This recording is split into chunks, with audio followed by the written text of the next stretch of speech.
Hello, welcome to the Rankers. I'm Kyle Wright, and with me tonight is Stuart McPhee. How are you, Stuart? Kyle Wright, you son of a bitch, I'm great. I love how every time you go, and with me tonight is Stuart McPhee, as if it's going to be someone else. It's always me. Hey, But you you never never know. know. You You've had never your know. son on before. So, yeah, Oh, anything's that possible. is true. Yep. Yes, I've, and you've done a solo one as well. I've done a solo one, yep, and might have a bit of a surprise for in a month or two. Something else might be cooking up on my end. Ooh, Sans Kyle. Who excellent. knows? Sorry, what was that bit? Without Kyle, who knows? Ooh, interesting. Maybe I'll have to pick my game up. Yes. All right, we're here on a very special date, one date that only comes along every 4 years. We are recording here on the 29th of February, 2024. So we might have to make this a quadrennial event. Sure. Rename the podcast 29th of February. Anyway, And we only record on this day. That's it. That's right. That's right. And we are here to discuss my favorite year in music, 1994. Is it your favorite year as well, Stuart? Yeah, I think it is. And we'll get to the albums in due course, but it's a culmination of, I think, helped by we both turned 14 that year. 2 days apart. 2 days apart. That's right. I think also the treasure trove of films that came out that year, which then start to extend into some great soundtracks that also came out that year. Might be discussed a little bit later. And I mean, along with the age, we're just at a certain time in high school as well, where we're starting to think about what does adulthood look like, and it's starting to come into our teens. It was a formative year for me, and I think soundtrack by the music, but it's also fair to say my top 10 probably isn't reflective of the music I was listening to that much then, and that's for some good reason. But it's fair to say the music from that year is I think in some cases iconic. So looking forward to discussing the music of this year, being 30-year anniversary, which is pretty crazy to think about. Absolutely. For me, it was sort of the first year I not escaped, but kind of moved away from my father's influence on my musical taste. So Yeah. obviously I grew up a lot on the Beatles, Deep Purple, Lynyrd Skynyrd, all that sort of stuff, Easy Beats. And it was really the first year I can distinctly remember starting to like my own music. Yeah. Particularly with Throwing Copper and a couple of other albums in that year, and probably moving away from that Triple M sort of style of music and a bit more of Triple J.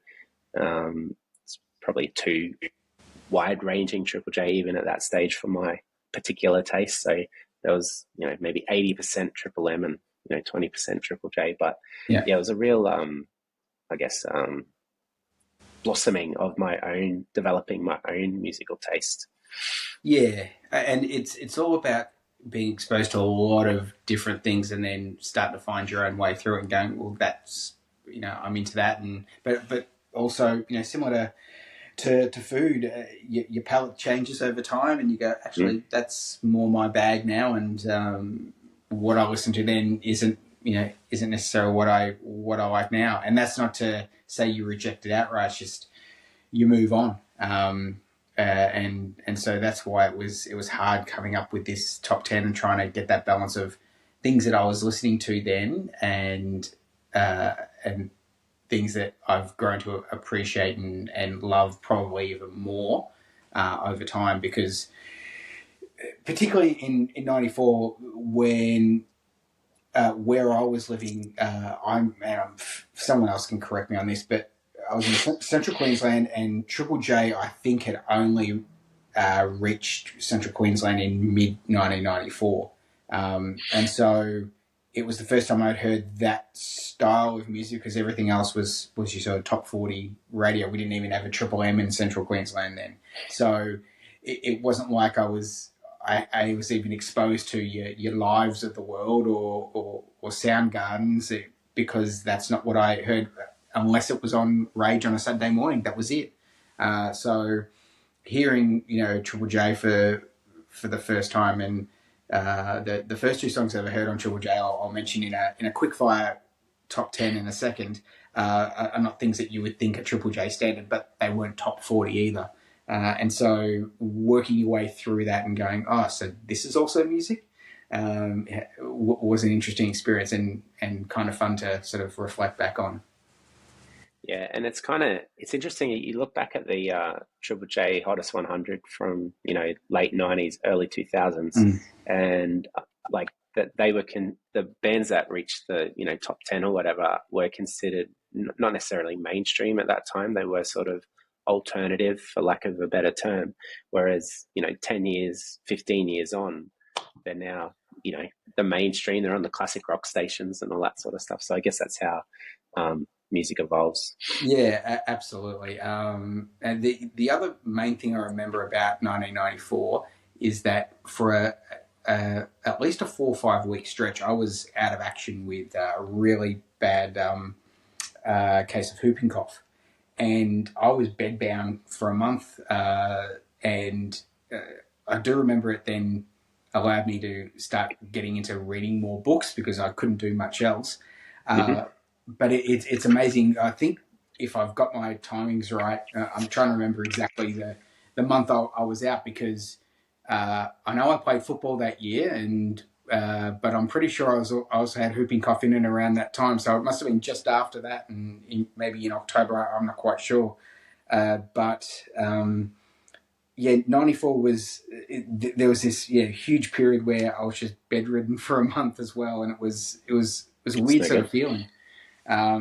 But there is one thing about being bedridden but getting up very early in the morning that then links to one of my albums in the top 10, and that'll all make sense when we get to it. But Very yeah, good. it was a strange year, 94, but also as I said, a formative year. Yeah, well, it's interesting. I was going through, actually got on Wikipedia and looked at the every album that was released in '94. And some interesting ones popped up, like Parables for Wooden Ears by Powderfinger was a Mm-hmm. '94 album. But I think you mentioned it before, the amount of soundtracks and the quality of film Yeah, uh, that was released that year, and that's probably another ranking on its own. Films from 1994 yeah, and soundtracks even from 1994. So yeah, it's probably for people of our age, probably that 1994 was that everything music, movies, pop culture, um, is beginning of that internet boom sort of coming through as well. So you weren't just relying on the 6 o'clock news for all the information from around the world. I think even there might have been ICQ chat or something like that around the time. So, it was that real beginning of social media, for lack of a better term, as yeah, well. yeah. It's certainly the very nascent era of the digital stage, and yeah, I think it was probably very early on. Maybe things like cable TV was only a year or two away, if that. 94 was the last full year I was in Central Queensland, then moved to the Gold Coast. So I can picture those watershed moments. I think Friends started maybe in 94 in the States, Correct. but may have only come out here in 95. I could be wrong there because I don't recall watching Friends up in CQ, but do on the Gold Coast. So like I said, it all starts to blur a little bit. Um, but yeah, I thought before we go into the top 10, because 95 is so iconic, and we're 94. sorry, 94. What did I say? 95. Yes, you did. Sorry, my apologies. So iconic, I can't even remember it. The 94 being so iconic that that we're going to have albums and particular songs that are favorites of those that listen and watch. But also we put out on social media the other day around people's favorites, and we're not going to obviously cover them all. But this is a rapid fire top 10 songs that remind me of 1994. So the first one was Wild Night, which is a cover of the Van Morrison classic by John Mellencamp. Mellencamp. Yep, and Michelle Nadiacello, which I was looking up on Wikipedia, actually reached number 3 in the States, which is wild to me. It's a pretty big song at the time. It was a pretty big distinctly. song. Yeah. And I remember it in particular because I had my first job working cleaning up at a bakery, and we had the radio on, and I always remember hearing that song. Wild Night. Was that from the Dance Naked album? Yes, or Mr. Happy Go Lucky, maybe, or maybe that was the later one. No, maybe it was Dance Naked. There you go. We need to do a Mellencamp podcast. I'm all for it. Just try and stop us. And so when I mentioned the listening to Triple J the first time, the first 2 songs I heard were Tears of a Clown by Caligula, which is the old Smokey Robinson cover. So starting off with 2 covers, but so it was an Aussie band that sort of faded into obscurity shortly after that. Not a real Triple J song, but that's the first song I heard. And the New Zealand band Headless Chickens with Cruise Control, which there was a remix done in '94, which actually just sounds like they ripped off something from U2's Uptown Baby and put it over the top of the song, but still kills. London Beat with their song Come Back, which they were mainly known for Thinking About You back in the late 80s, early 90s. Confide in Me, Kylie Minogue, was a big song that I always resonate with 94 for me. Regulate by Warren G and Nate Dogg, for all my homies out there. Don't I sound like the whitest person ever? Used to Endure and Nina Cherry, 7 Seconds. That felt like that was on Rage for like 8 months. Zombie by the Cranberries. Yeah. And then 2 songs from a soundtrack I won't be picking in my top 10. Sorry, Christine. Stay, I Missed You by Lisa Loeb and 9 Stories from Reality Bites, and also from that same soundtrack. And this was the era where you had not 1 but 2 songs from a soundtrack would make the top 40. Yeah. Baby, I Love Your Way, the cover of the Peter Frampton song done by Big Mountain, which is absolute cod reggae shite, but I love the shit out of that song. So there you go. Very good. Top 10 rapid fire songs about 1994 that still resonate with me. There you go. A bit of a bonus ranking for all those people listening or maybe even watching. Yep. All right. Shall we go into the top 10? Why not? Now, I think we said we're allowing soundtracks if we wanted them. We're allowing live albums, both the format of a live album and the band live. That's terrible. Don't laugh at that. But obviously, we're not including greatest hits as per usual. Yes. So well, they're not real albums, are they? They're not real albums. They're contractually obligated nonsense. Did you want to... I was looking at what was the highest selling albums from 1994, and I think the top 4 were all greatest hits ones. I think the Eagles might have had Hell Freezes Over in there. Yeah. There was a Mariah Carey greatest hits and In Excess greatest hits, which I think is one of the greatest selling greatest hits albums of all time. Yeah. And probably some honourable mentions. I know you're not unlikely to pick TLC in your top 10, but TLC's Crazy Sexy Cool was a big album in 94. Am I spoiling anything here? No, not at all. But actually, Waterfalls, I really love that song. It's a tune. I think it's one that just transcends any genre. I think there'd be even metalheads out there that would hear Waterfalls come on and not help but sing to it. That's right. Stick to the rivers and the lakes that you used to, pal. We'll do some honourable mentions at the end if none of us pick them. But how about you start with your number 10? Oh, I'm starting today. Very good. I'm going to go with Jeff Buckley's Grace. I'm assuming you have him on your list. I have it on my list, so we'll hold off on that one. Okay. All right. Well, shall we wait then? Yeah, and for those listening for the first time or watching for the first time, if one comes up where we've got a higher ranking, we hold off on that. Number 10, I had to go with my 13/14-year-old self and Throwing Copper by Live. Do you have it on yours? I do. I have it at 7. Okay. Shall we hold off then? Keep going? Sure.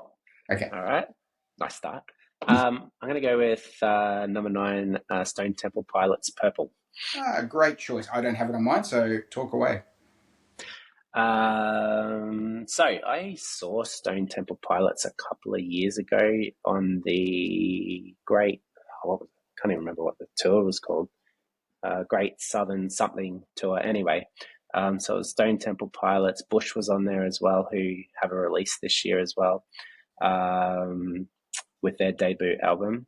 There was Rose Tattoo, Black Rebel Motorcycle Club. So it was a really cool festival. Problem was it originally had been lined up during COVID, and so there were several you know false starts with it. Live originally on the bill, and then they pulled out and couldn't make the actual tour, and Cheap Trick filled in for them, who were actually really good live. But I've lost my notes of my songs here, and you'll probably help me out here. But I'm pretty sure Vaseline was on this one. Yeah. And a couple of other couple of their major songs on there. And having listened to it recently in the last couple of years, when I did my 10, I didn't want to go back and listen to the albums. I wanted to look at the list and go, yep, that one, that one, that one. So Yep. Purple probably wasn't one that I listened to back in the day. Stone Temple Pilots were one of those bands I kind of missed. Like, obviously there was Pearl Jam, Soundgarden, Oasis, Everclear, Live, all those 90s bands. And Yep. so caught up on them a bit more recently, and been reading a lot about them recently, and just how how good of a band they were, how tight of a band. Their live performances were great. Obviously, they had some issues with, is it Scott Weiland was the Yep. That was, singer of Stone Temple Pilots, with his drug habit and so forth. And then seeing them live, they were absolutely fantastic. So I think, other than the replacement lead singer, the other 3 members of the band are still the original members. And what I loved about seeing them live a couple of years ago was that the singer wasn't trying to be Scott Weiland. He was just trying to be the right fit for the band at that time. They were absolutely brilliant live. And yeah, so from this, having recently listened to this album the last couple of years, I'm like, yeah, great album. Rereading all the stuff about Stone Temple Pilots, and apparently there is conjecture out there that their MTV Unplugged rivals Nirvana's MTV right. Unplugged, which is probably the most popular MTV plugged of all time, unplugged, I should say, of all time. Yep. Yep. Although, as we noted in social medias, Tony Bennett's MTV Unplugged was the one that won the Grammy. So, Oh wow! all due respect to the great man.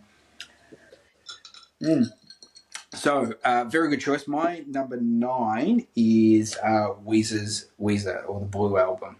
I assume that's Yes, on I your have that. list. I have that earlier as well. Okay. Well, we'll keep on going with your number 8, sir. All right. Well, my number 8 is Holes Live Through This. I'm assuming you don't have Hole on your list. I don't have Hole on my list. Not a huge Courtney Love fan. I don't mind in small doses, but you'll have to remind me. I think this album came out. Was it shortly before or shortly after Kurt's death? It was in and around the time. It was Not 100% sure. Yeah. Yeah. I actually really like that album after this, which is Celebrity Skin, which is probably more polished as a production value. So, reading up a bit on this album yesterday, Courtney and the band really wanted to move away from that really raw sound that they had on their debut album, and then have a bit more polish, but still have that raw sound to it as well. And I think they they really hit the jackpot with this one, because it's still got that raw energy, that punk energy, but it's got a bit of maturity behind it. Yeah. And it's a really good album from start to finish. Yeah. Anyway, just a quick one on my number 8. Live Through This. Excellent. My number 8, I have a feeling we're going to be deferring to later as well, is Vitalogy, Pearl Jam. Yes, I have that a bit further up. Okay. Your number 7, sir. Well, my number 7 was Throwing Copper. Of course. Very good. Well, how about I speak on that? So that was, I think it was the first CD I ever purchased. And I say that because we didn't have the CD player until maybe late '94, and I didn't get this album until '95. I didn't know about Live until '95. I don't think. Once again, didn't have Triple M, didn't have Triple J. If they were even being played on Triple J, they probably were a little bit.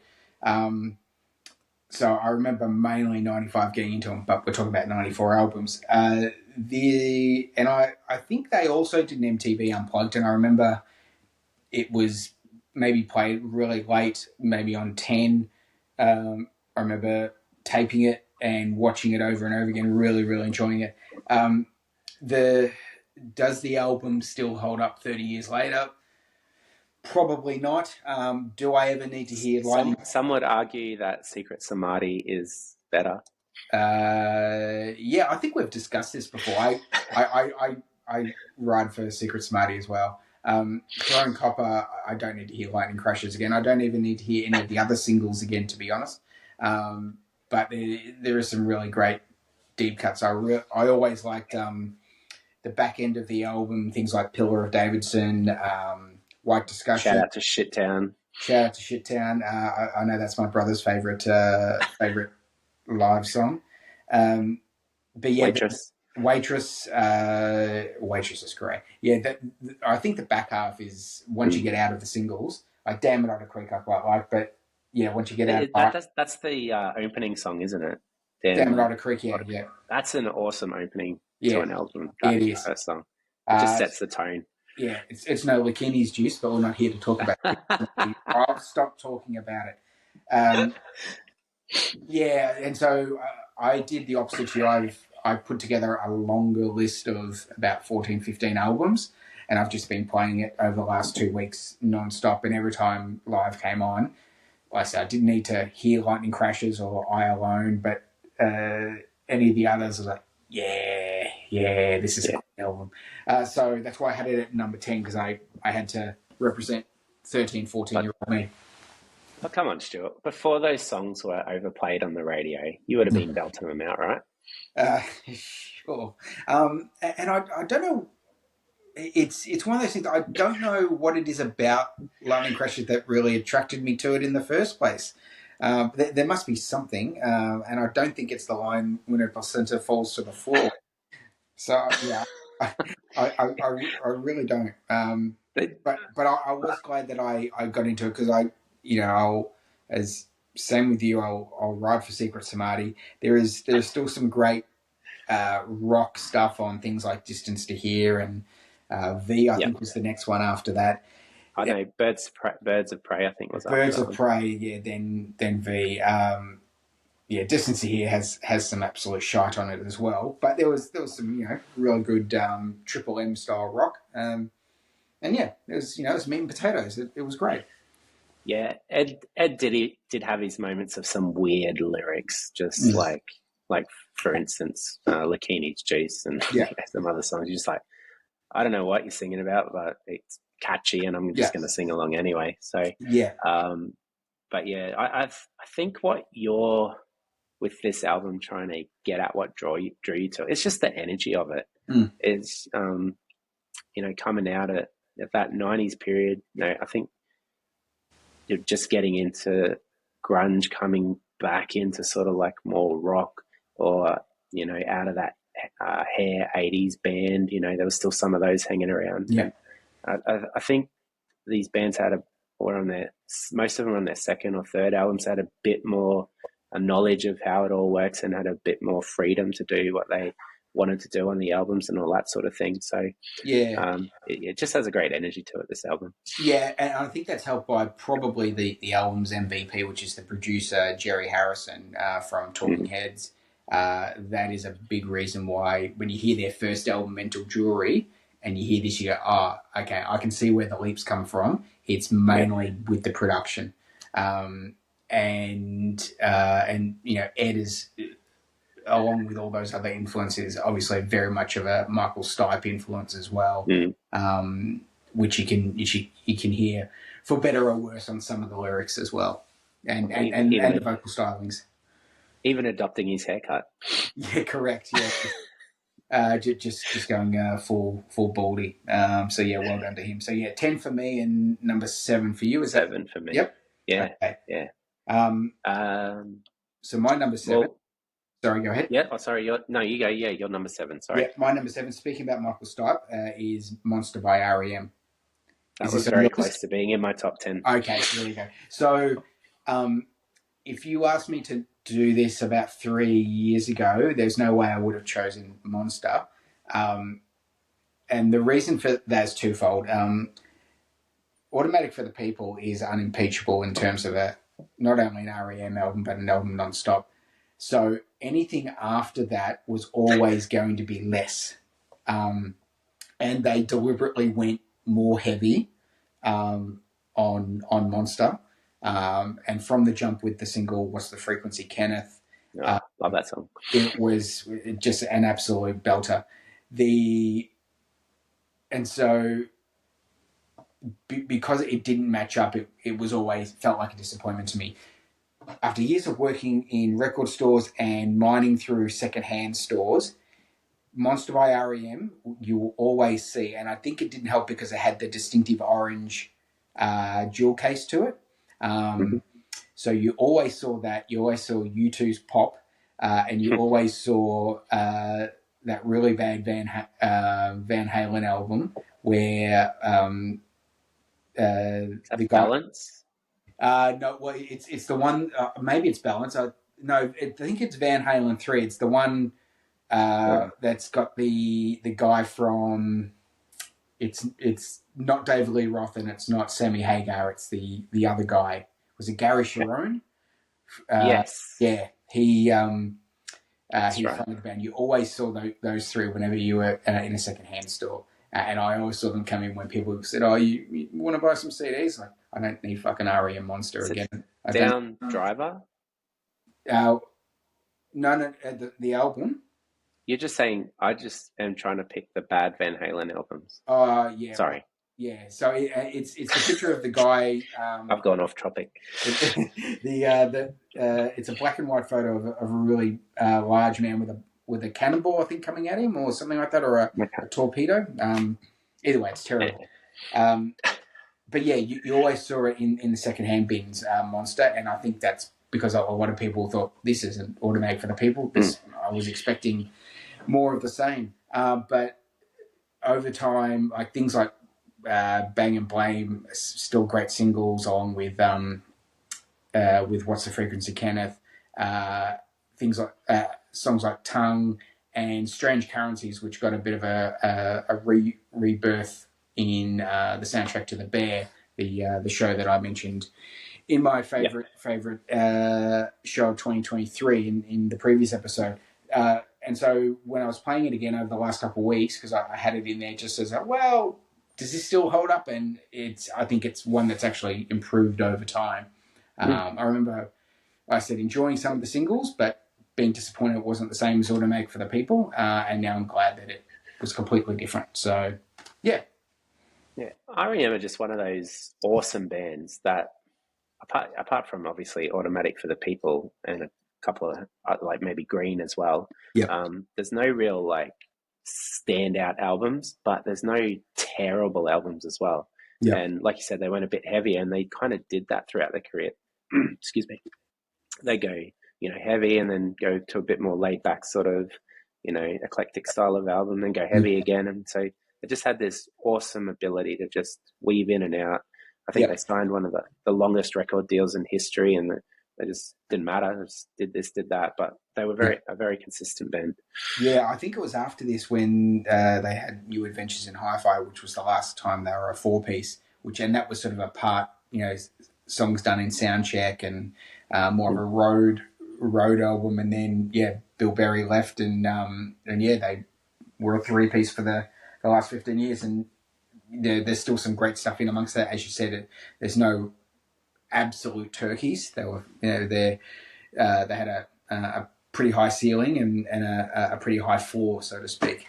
Yeah. Yeah, I think their last album is Accelerate, and that's one of my favorite albums of theirs. If it's Yeah. not the last, it's the second last. So Yeah. think it's either the last or second last. But yeah, there you go. Monster REM. You'll always see it in a secondhand CD store, though. Oh, great album. Yep. So your number 7. Almost made my top 10. My number 7 Oh, was Throwing sorry, Copper. no, your So number 6. Number my 6. number 6 is Weezer Blue Album. Yep. And you had this one at 9, was it? I had this at 9, yeah. So Yeah. their debut album. But you speak on it. Yes. That Where do I start here? Because I've actually got a reimagining with this album as well. Because when we went down to see Kiss in Sydney last year, that was supported by Weezer and Regurgitator. So got to just prepare yourself for the gig, have a bit more of a listen through Weezer's back catalogue, and my son actually caught on to Weezer. And a lot of their songs off the Blue album, in particular, I think the Sweater, is it the Sweater song? Yep. Obviously, you got Buddy Holly, which is probably the most well-known track off this album. Yeah. And this whole album is just like a call out to all the geeks, because there's mention of, Kiss, my favorite rock band, Kiss, in one of the lines, Dungeons and playing like in the garage, one of the songs off the album as well. Mentioning playing Dungeons and Dragons and all that sort of stuff. So, and again, much like I just said with REM, there's one bad Weezer album, but apart from that album, there's, not any real mediocre albums. They're the type of band that, are there for fun. So they're not going to create a Bohemian Rhapsody or anything like that. And as long as you don't go in with any high expectations to a Weezer album, you're just going to have a lot of fun with those albums. Yeah. And they're an awesome band to see live. They interact with the crowd well. And I think this album was just a little, sort of like pop out of all the, the dark grunge and the rockier albums and the more serious side of the 90s. And they had Weezer just bobbing along, let's just have some fun with our rock and roll. Yep. And, and even though they're having fun with it, they're actually really good musicians and, really good songwriters. I mean, you can't have that many catchy songs and not be good at songwriting. So yeah, exactly. Seems you and I are both lovers of Britpop. If you had to work out their Britpop equivalent, what band would you think? Oh, that's a good question. Maybe Blur. I was going to say Supergrass. Yeah, Supergrass, good call. Yeah, just because of the lighter, poppier. But yeah, the album is just great from start to finish, as you said. Undone, the Sweater song, Buddy Holly, with the great. I think Spike Jonze directed the video clip for that. With the Happy Days footage. And The World Has Turned and Left Me is a great tune as well, and Say It Ain't So. Only in Dreams as well. More psychedelic side as well. Yeah. And whilst Pinkerton holds my favourite Weezer song, which is El Scorcho, which... Me too. Oh, there you go. Which was sung by about 20, 30 people at my wedding as one of the last songs of the night, all gathered around in a circle. Nice. In terms of a debut album, the Blue album is pretty great, and it's amazing to think that 30 years on, Rivers Cuomo is still a commodity in rock music. I don't think anyone would have really expected that towards the end of the 90s, after Pinkerton sort of stiffed, and you sort of were left wondering what they were going to do.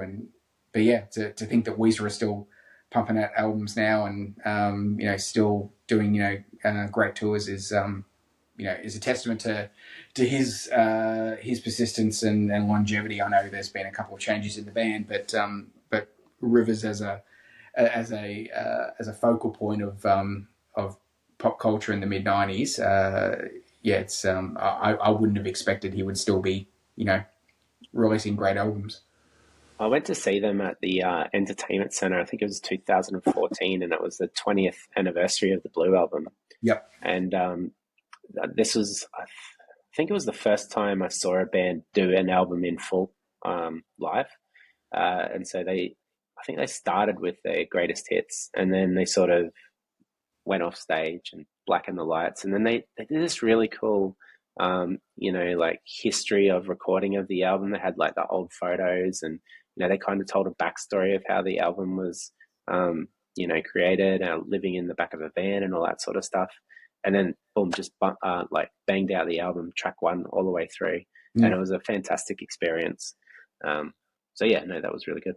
Great. So that was your number 6, and that was Correct. my 9. So my number 6, and I'm assuming it is on your list, is a band that's name checked in El Scorcho, which is Green Day, and the album Dirty. Yes. Yeah, that's a bit higher on my list. Yeah. Okay. So your number 5, sir. My 5 and 4, I've been swapping them over and changing them in the last couple of days or so. So my 5 is Vitalogy, Pearl Jam. That was a bit higher on yours, wasn't it? Yeah, it was number 8. Yep. So go ahead. Yep. This is the third of their 90s albums, is that correct? Yes, that's right. And did they have one more? Was that Binaural? No, 99? No Code. Well, that's 2000. No Code. That's No right. Code, then Yield. Yeah, so I knew you'd know it. So right in the middle there. Probably spoken about this a fair bit on one of our earlier podcasts where we did the 90s Pearl Jam songs. Yep. But yeah, and you'll know why there was a bit of a back and forth between this one and my number 4, because they're from that Seattle scene. Mm-hmm. And this one has Better Man on it, doesn't it? And a few of those transcending songs. When you're probably writing it, you're probably not thinking it's going to be one of the most played radio songs ever. Yeah. Which Better Man's towards the end of the album, I think, as well. Yeah. Probably lets itself down with is it the Psychedelic Mama? Is that on this album? Yeah, the mop handle, whatever it is at the end. Yeah, that's Foxy Mop or whatever it is. Yeah, that's probably just Pearl Jam, being a bit indulgent. But again, much like Throwing Copper, a lot of energy to it. Great. Not a lot going on the album cover, but I really like it as an album cover. Probably Eddie Vedder at his peak vocals in that period as well. Yeah. I'm more interested in your thoughts on this one, Stuart, being the more of a Pearl Jam fan than I am. Yeah, so it's certainly not my favorite Pearl Jam album, and I think and I may have mentioned this as well when we did the Pearl Jam 90s, it's weighed down by just too many ridiculous songs. So I'm just looking at it. It's a short version of the name. Stupid Mop is the last song. If it ends with Immortality, then we're talking about a slightly different album, and I'll talk to albums where it's important to get the right final track later on. But I had it a little bit lower on my list because you can't have an album where it's got Stupid Mop on it and songs like Bugs and expect to be taken completely seriously, which is a shame. Still made your top 10 though. Sorry?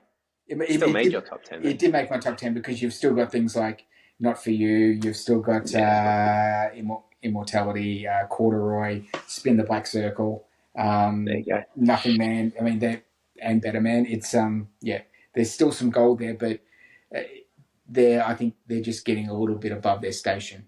Speaking about getting a little bit above your station, charging $230 for a fucking concert ticket, bang out of water, Pearl Jam, considering it's being sold through Ticketmaster, who you took to court in the 90s. It's nonsense. Yeah, nonsense, absolutely ironic that they're using Ticketmaster. I guess it has to do with the venues they're going to. Yeah. But $230, that's for backstanding. $297 it was for the golden circle, as they call it. So golden something. I thought this was your chance to finally see them live, Stuart. Yeah, thing is I can afford to go, but morally, and maybe it's the Scottish in me going, you've crossed a line. I'm not paying $230 to be in a huge fuck off stadium to see them. if it was in an enclosed arena, maybe a little bit different story. But anyway, I'll just pay half as much to go see the National next week for the 5th time instead. Very good. Anyway, enough of that. They still made my top 10. What did I have them at? 8? Does that sound about right? Yes. Yeah. But you're number 5. So I can only then assume your number 4 is my number 5, which is MTV Unplugged in New York. No. It's not. I don't have that on my list. You don't have Nirvana MTV Unplugged in New York? Okay. Nah. This is one of the ones I think either my brother or myself got it on tape for Christmas that year. I think it was me because I think he got some sort of 100% hits instead, which had quite a lot of... Would it have waterfalls on that one? It might have waterfalls. It definitely had what's the frequency, Kenneth? I remember that. Nice. And so I, much like my falling on the Rolling Stones side of Rolling Stones v Beatles, falling on the Oasis side of Oasis v Blur, I was more akin to Pearl Jam than Nirvana. I still don't own any of their albums on vinyl. I own Pearl Jam on vinyl. But Unplugged in New York, I think, hit a chord. And it hit a chord for a couple of reasons. Obviously, it was the posthumous release post Kurt's passing. It captured, I think, probably, you mentioned Stone Temple Pilots before, and I also jokingly mentioned Tony Bennett and also Live, but it captured, I think, the peak of what an unplugged performance could be. I love the fact that they pretty much subverted expectations around, oh, well, we're going to hear, Teen Spirit in unplugged format. It's like, no, we're going to give you a couple of things at the Fringe. Then we're going to do three songs in a row by the fucking Meat Puppets, who you've never heard of. We're going to do a Bowie song at a time where Bowie wasn't fashionable. It's pretty amazing. And it shows, I think, it starts to highlight the what if of it all. What could this band have been? I don't think there was much more that Kurt had to prove to anyone, but I think also if he had not died, would we have got this release? Would it have been one of those like the Pearl Jam Unplugged, not released for 20 years? Was it released just because of his passing? We don't get Foo Fighters. We don't get, maybe Pat Smear doesn't, stays with Nirvana and they become a 4-piece, and who knows? There's all these things that are just what ifs about it. But it does, as I said, capture a feeling and a mood, and it's certainly the first Nirvana album I go to, and that's probably a boneheaded thing to say, but it's such a great album, and the fact that you hear the audience interaction and the little bits and pieces in between the songs, it's pretty cool. Yeah, maybe they're touring Australia at $250 a ticket. Maybe they are. Yeah, still haven't seen them. If Kurt didn't pass away. I think what's really awesome about this album, Nirvana were another one I kind of missed until, obviously Kurt passed away, but I probably knew their songs first from this album, that Unplugged album. I think you were just saying that before. And then obviously that Bowie cover, I was reading something recently about how they weren't even going to do that track for the Unplugged, and they just ended up doing it. Might have even been on the spot, and it's probably the track of that album. Yeah, but I think it might even be Polly, and then hearing Polly on the album for the first time, going, it's so much better unplugged. Yeah, and there was a few other songs, and you're just like, I think they're better as unplugged versions than they are as the actual album versions. Yeah. So yeah, I mean, anyone who knows Nirvana knows that album. So yeah, good shout. Yep. So you're number 4, is that it? Yeah, my number 4 is Soundgarden Super Unknown. Yep. Make your So list? it didn't make my list. I it starts to veer into I don't know. I've never been fully across the line with Soundgarden, and so yeah, it always felt like it was a huge chore to listen to the album. Um, I know and that's probably killing you right now. So, but please speak. For those that aren't watching, I've just literally, my drawer has just dropped. That's right. We'll put in the subtitle of audible gasp. But that's okay. We haven't had a controversial discussion like that, in a while. So speak on this. Soundgarden were the first band I ever saw live that I didn't see with my parents. Yep. So I went with a mate from school at Festival Hall in Brisbane. That was the Down on the Upside tour in '97, and the Yep. reason why I was there was because of this album. So you've got, before it was like, I think pretty much like you were saying with Throwing Copper. If I don't hear Spoonman again, I'm not gonna feel all that outrage because I've heard Yeah. it 1,000 times already. But there's Fell on Black Days, and just some other cracking songs. I remember because before I started in bands, I was writing poetry, which Mm. ended up becoming lyrics, and I was pretty much inspired by these songs to start writing poetry. There was just something about the songs on this album and Chris Cornell's voice, and just how they could go from some heavier songs into just this melodic, rock and roll, and that just something at the time of hearing it, and again probably not hearing it in '94, much like yourself and Throwing Copper hearing it a bit later. Um, I could not have this album in my top 10.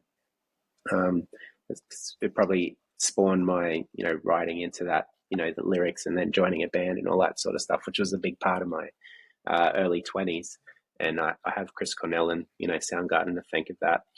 And, being the first band I saw, being the first band shirt I bought, um, there's a lot for me in there in Soundgarden, whereas I missed the Nirvana. I kind of got onto Pearl Jam late. Soundgarden were the ones that I hooked onto at that time Yep. from that Seattle scene, grunge scene anyway. Yep. Very good. Still not gonna listen to the and it carried on to Audio Slave as well. So it wasn't I think ultimately it's Cornell's voice is amazing. I'll grant you that, but like after hearing an Audio Slave song, it felt like I just needed a nap. It was too much. See, I'm the opposite. Yeah, I'm the opposite. I heard Cheese on MTV or whatever, and I went out and bought the album that day without listening to any other songs off it. Yeah, right. And there are some other bands like that where I love Zeppelin, but I can only do Zeppelin in small doses because it's just a bit much. Fair enough. Yeah, I don't know. So what are we up to? We're up to number 4. Well, that was my number 4. Okay, my number 4 is, because I've got most of my records here. I'll start to do a bit of a visual thing. That's it. Nice. If I can hang on. We don't have the copyright for that. We don't. Well, we're not playing it. We're not playing the songs, are we? No. Can I get it out? Can I reach? All right. Yeah. My number 4 is an album I can talk on because you won't have it on yours, and that is The Holy Bible by the Manic Street. I thought you'd have these boys in there. Yeah. So my number 4, my number 2, and my number 1, I think all came out within 6 days of each other. There's that meme where you see all these albums that came out in 91 within a 40-day stretch. 3 of my favourite albums of all time came out in a 6-day period. I think 2 of them came out the same day. Manic Street Preachers, they are ultimately responsible for one of the great Britpop albums of all time, which is their next album, Everything Must Go. And I think they end up winning. They sort of lucked out in releasing an album the year that Oasis didn't. So I think that's why they won that year. But Holy Bible, this and my number 3 album are two of the darkest albums of the 90s. dark, not in terms of they're the heaviest albums, although number 3 is a little bit heavier.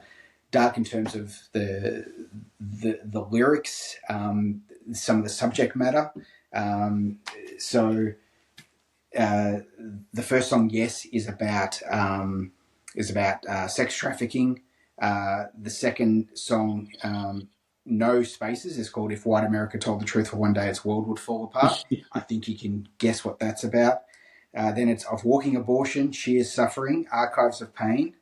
4 Stone 7 Pound, which is about a person with anorexia. Mausoleum, Die in the Summertime, The Intense Humming of Evil. They're dark, dark songs, but they're done with such.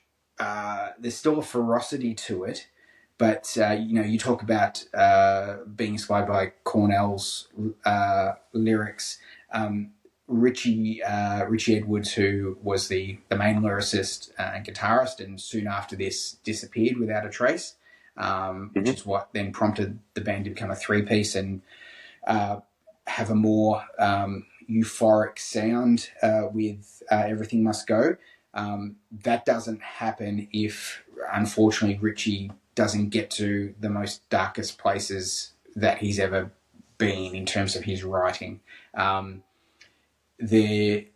I think they still hold the record for the most complaints for a Top of the Pops performance when they do the song Faster, which was the single.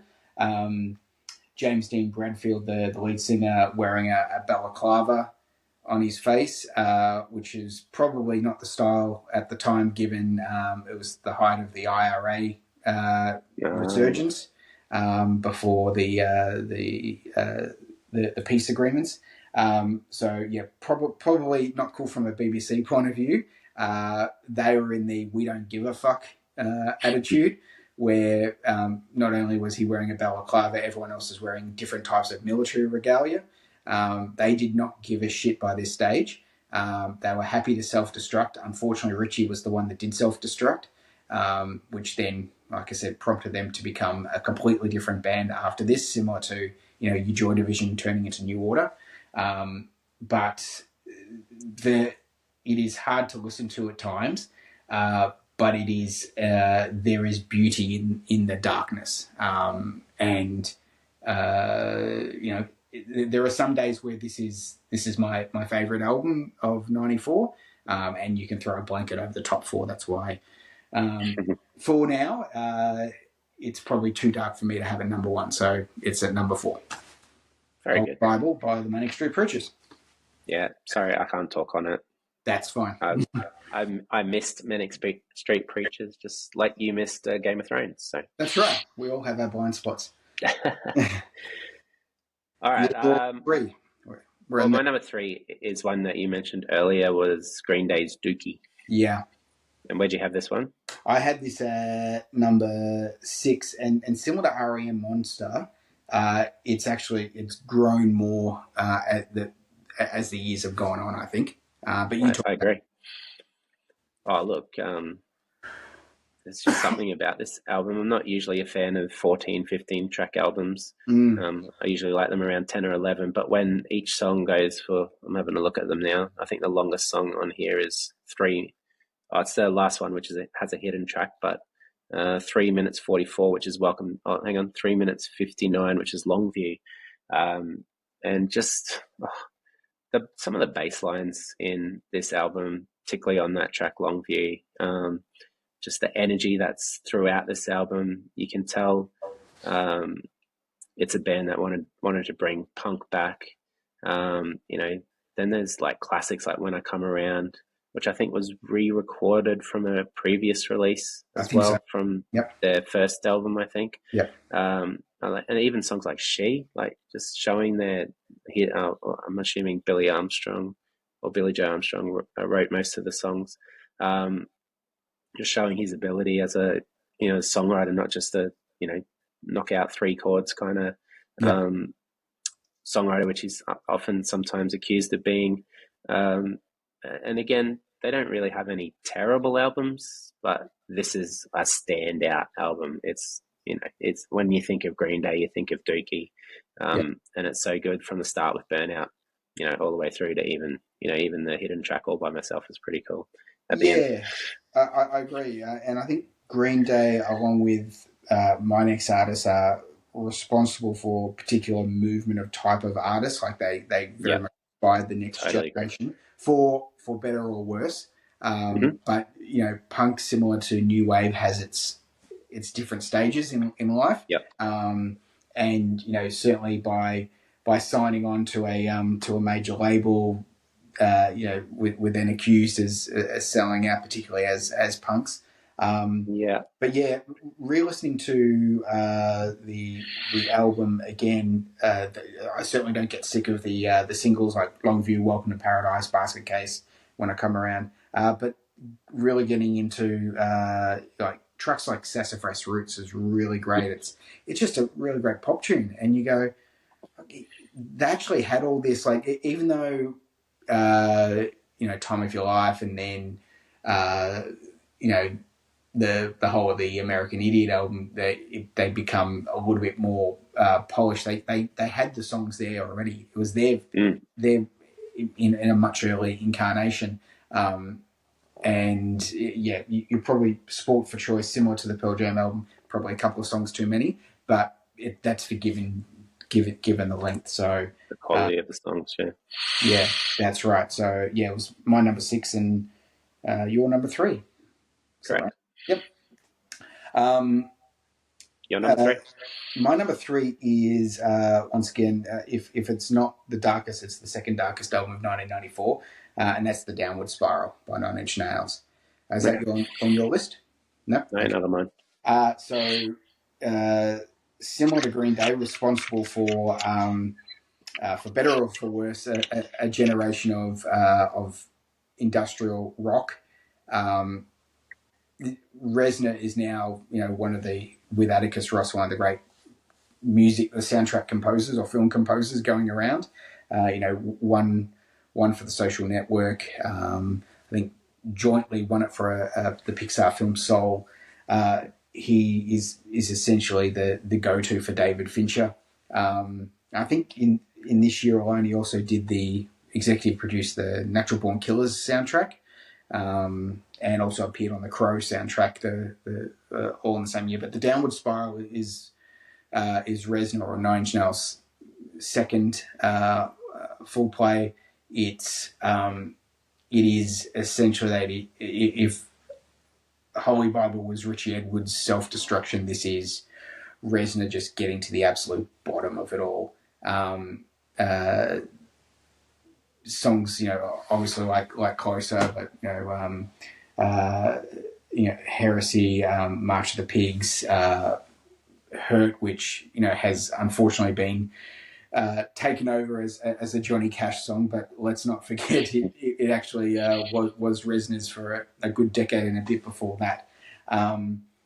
It is also very painful to hear, and it's not one that you can just chuck on as you're getting ready to, you know, make dinner or whatever.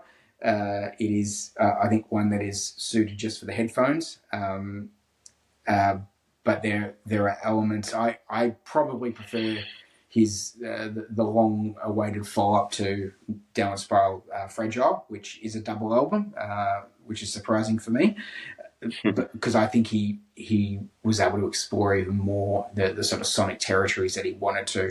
But Downward Spiral, I think, you know, then created a whole new wave of artists. And as I said, rightly or wrongly, some of those have been really great artists in his wake.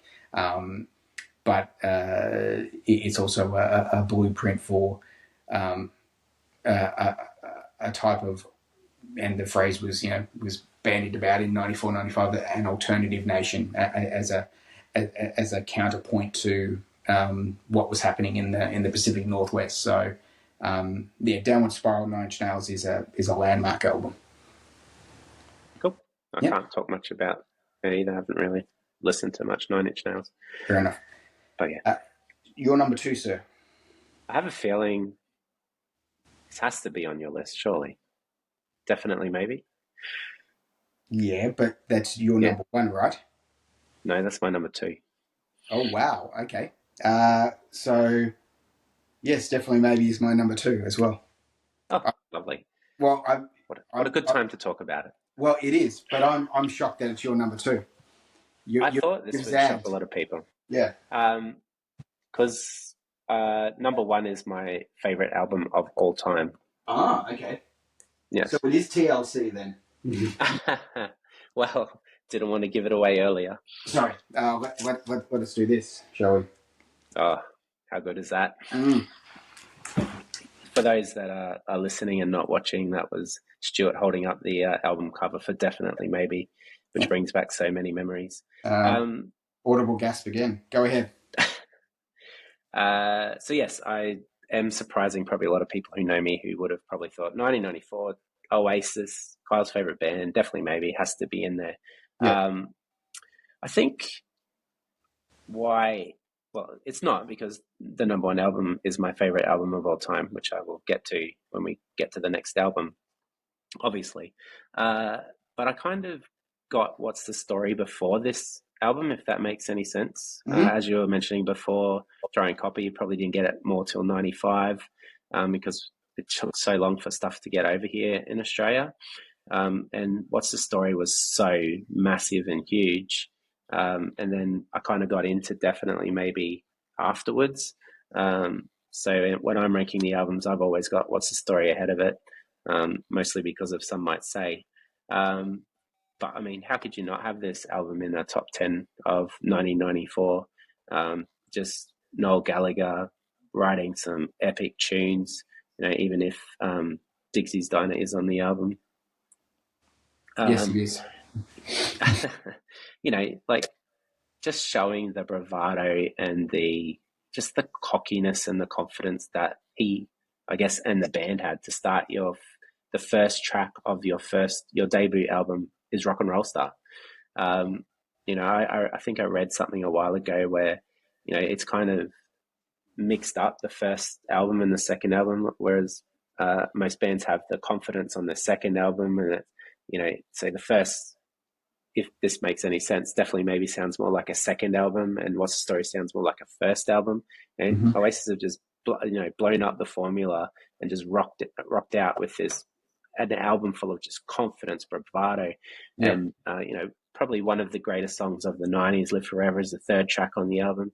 And Noel, being a massive cricket fan as he is, knows you got to put your best track at number 3 because that's where your best batsman goes. Mm-hmm. And even Supersonics on here as well, Cigarettes and Alcohol, Slide Away, which is probably one of their best ballads. And then they just finish it off with the cheeky Married with Children. It's such a fantastic album. It's probably one of those ones you mentioned before that started a movement. And I think Yep. I think Noel's been quoted before as saying it was his responsibility to say goodbye to grunge and move on to something a bit more happy and positive, which he definitely does with this album. Yeah, yeah. Look, I don't have much more to add. I think we've spoken enough about on this podcast and between you and I over many a beer. It is phenomenal when you look at the track listing. Yeah, and it's songs like I think I was mentioned to you last time, was songs like Columbia, which you sort of not really pass over, but you dismiss as a decent album track. You go, this is actually pretty darn good, and you can think about 15 other bands that would kill to have that as a single. Absolutely. Yeah, it just and then the absolute audacity not to have Slide Away as a single, but I think Noel said, we can't do 5 singles or whatever it was, or we can't do 6 singles. So it's a pretty special place in your heart, my heart. Yeah, absolutely. And I think it goes to show how strong 1994 is, where 2 mad for it Oasis fans only have it at number 2. Best year in music, my friend. Yeah, that's true. That's true. So it takes us to your number 1. I got to go first, do I? All right. Okay. Well, it's we don't have the same number 1, so or do we? Well, I doubt your number 1 will be my number 1. Okay. So before I announce the album, I've got Mm. to give a bit of a backstory to this one. So, Yes, please. uh, I, when I was going through high school, I wasn't this confident, amazingly good-looking person as you see now.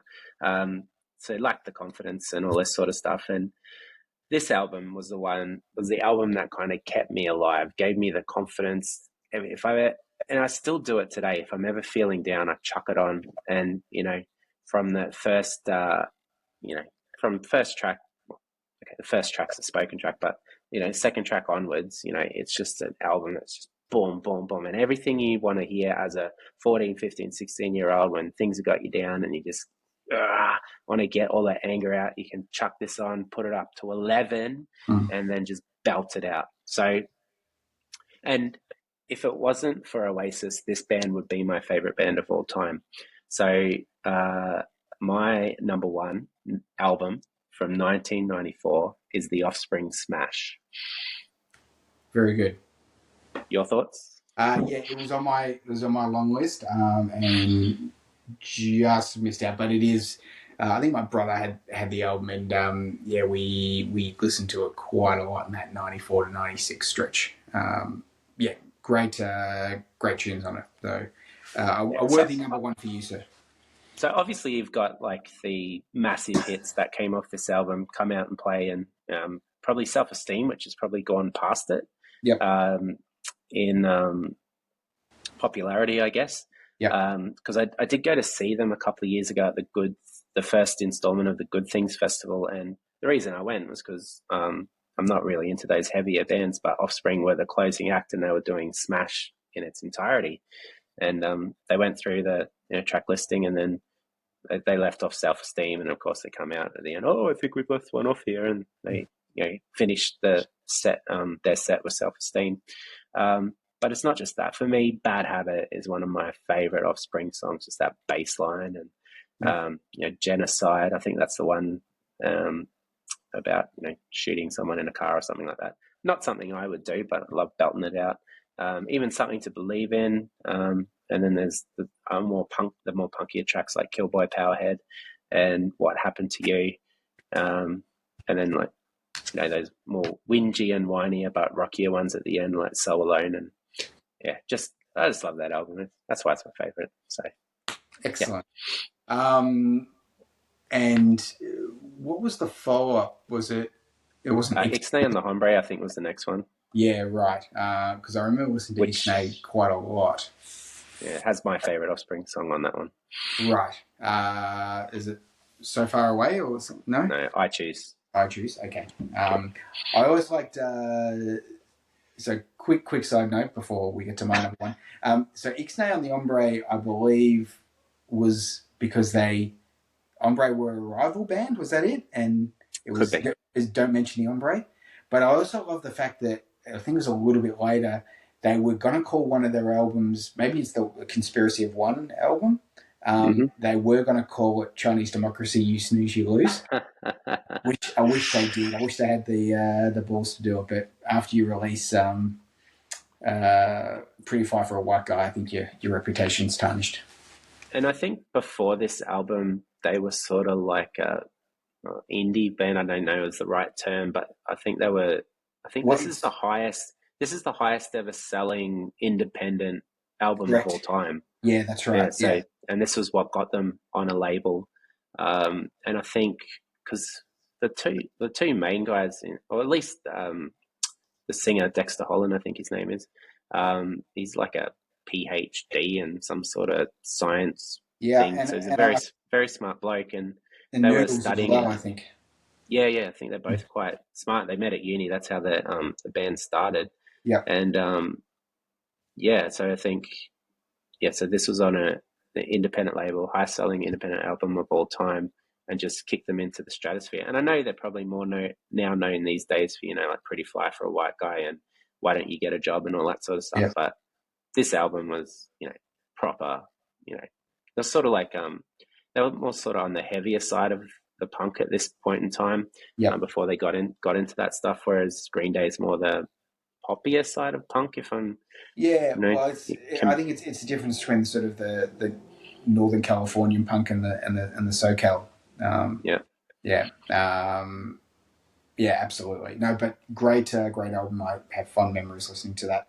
Let me take you back to 1994 and also Mm-hmm. into 1995. You remember there was a burgeoning 30-minute sports show on Channel 10 called Sports Tonight with Tim Webster. And they used to replay because went to bed earlier than when it used to be on after Sandra Sully in the late news. They would replay it at 5:30 the next morning. So I was always up, getting the cricket scores, getting the latest football news and the like. And of course, they'd always play really strange ads because it's really cheap advertising around that time. And I remember seeing the ad for this album and thinking, who the fuck is that guy, and what planet has his voice come from? And of course, it's Jeff Buckley Grace. Yep. I think we've probably done the backlash of the backlash of the backlash of Buckley, and I'm now at the point where I don't give a shit. This is a fucking album. We always got there was always the guy with the acoustic guitar at the party going, hey, do you ladies like Jeff Buckley, or and then in later years Damien Rice or whoever else.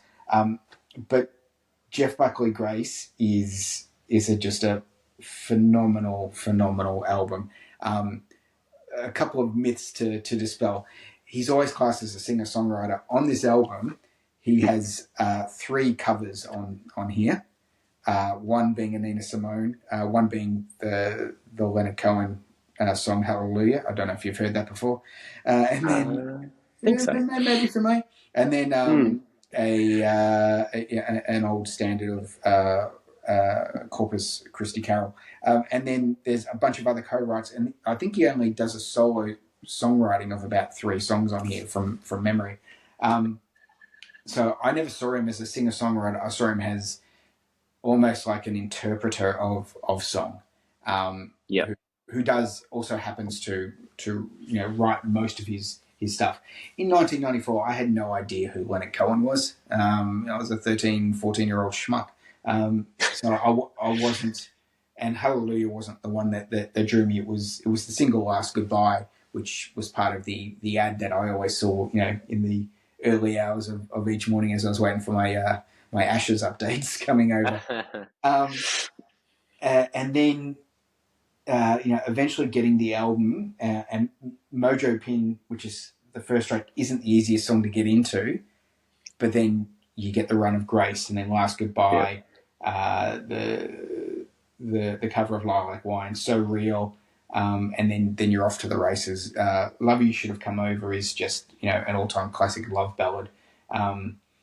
Eternal Life is up there with some of the really great Zeppelin tunes, and then ending properly until they reissued the album with Dream Brother, which is almost it's really the only time on let's not forget his one and only album released during his lifetime, where he sort of addresses his abandonment of his father, Tim Buckley, who he never really got to know.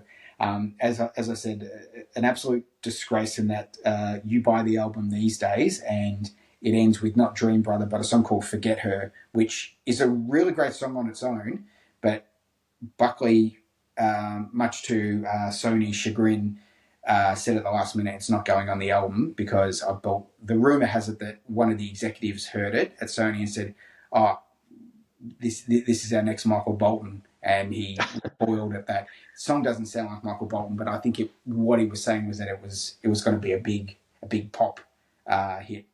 Forget Her's a great song, but it doesn't belong on this album and doesn't belong at the end because Dream Brother's the correct final track on this.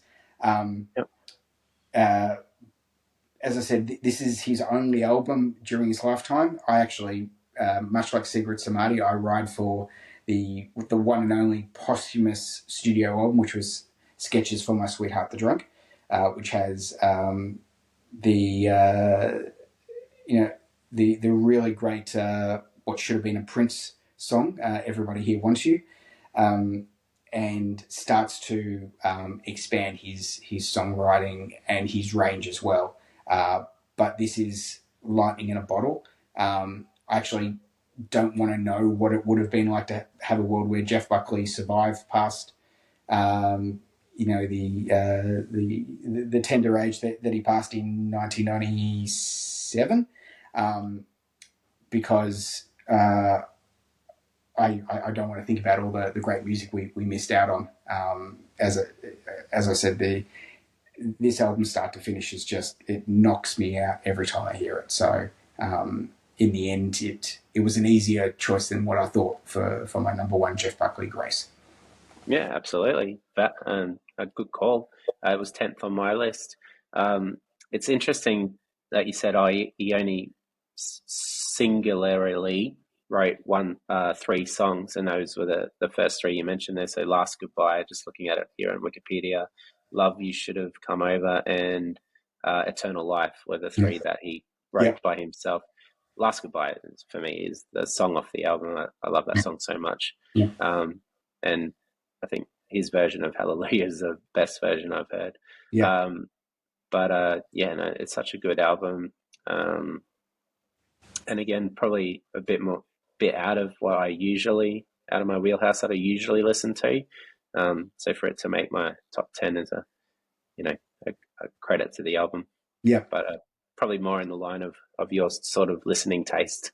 Yeah. It's and I mentioned that the vocals and hearing that for the first time in the commercial, and when I was listening to it again, when it gets to sort of the crescendo at the end of Love You Should Have Come Over, and he says the line about the sweetness of her laughter, and you hear this, what you think is a girl sort of voice trilling, you know it's him because he's the only one that does vocals on this album, and you hear it going, he can absolutely, he could have done anything.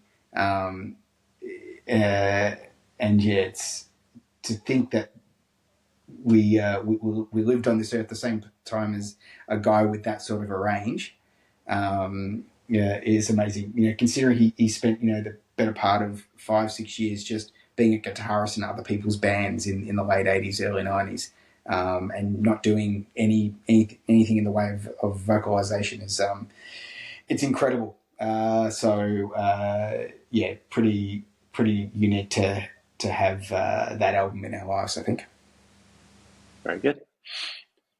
All right, well, there you have it. There is our top 10 albums of 1994.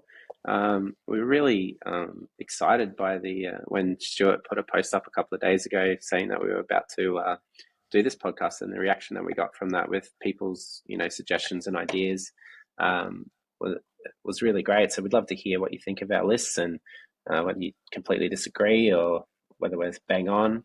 What have we missed out on?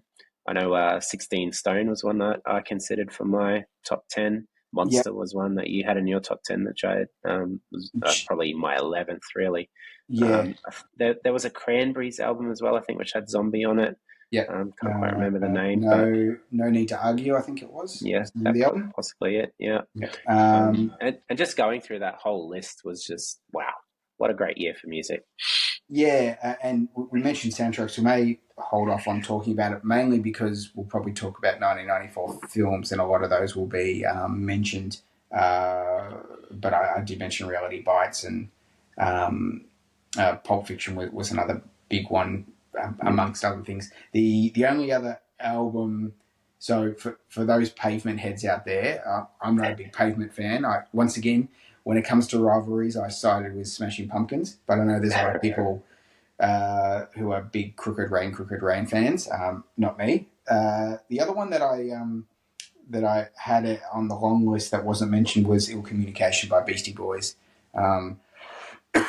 Excuse me, which was also a big album around that time. And Nas Illmatic was another one, but sadly didn't make my list, but no doubt will make others.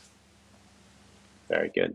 All right, well, thanks everyone for listening, and I think are we going to do 1994 movies in our next podcast? We might just teasing. There is talk that I mentioned at the start. My brother and I are keen to do a Van Morrison top 10. Very good. So getting his much more beautiful mug on screen along with me could be a bit of a change up, but that all depends on his desire to do it. So he has been threatening. I wouldn't mind doing a Van Morrison top 10. So maybe we do that. It sounds like we're going to do a Mellencamp top 10 at some stage. Oh, I'm in. Yeah. But yeah, 94 movies, I think, if we keep this theme going. Why not? Happy to moderate that one for you boys if you need someone to help you out there. A bit of wibbling rivalry, Noel and Liam style. I like it. All right. Well, thanks again, everyone. Really appreciate you sticking with us for so long. We did try to keep it down, but we just can't stop talking about music in 1994. As I've said many times in this podcast, in my opinion, the greatest year for music. And looking through those soundtracks, it's probably close to one of the best years in film as well. Yeah. So any last words you'd like to say there, Stuart? No, only that on the record, I'm repping my Gold Coast Rollers t-shirt, a basketball team that no longer exists, but did in 1994. So shouts to Andre Lafleur if he's... And my lovely wife made me a Rankers t-shirt, so I might have to try and get you one for your birthday this year, Stuart, or something. That would be nice. We would say listeners can buy it in the merch shop, but we don't have a merch shop. But we don't have one. We're not here to make money. That's it. All good. Thanks, Kyle. Always a pleasure to chat to you. And as many podcasts ago, you came up with your opener, Kyle, you son of a bitch. Yes. This podcast has inspired me to have a close for this podcast. Very Are you good. ready? Yep. Stuart, you got to keep them separated. I like it. All right. Thanks, everyone. And we'll see you next time. Thank you. Bye.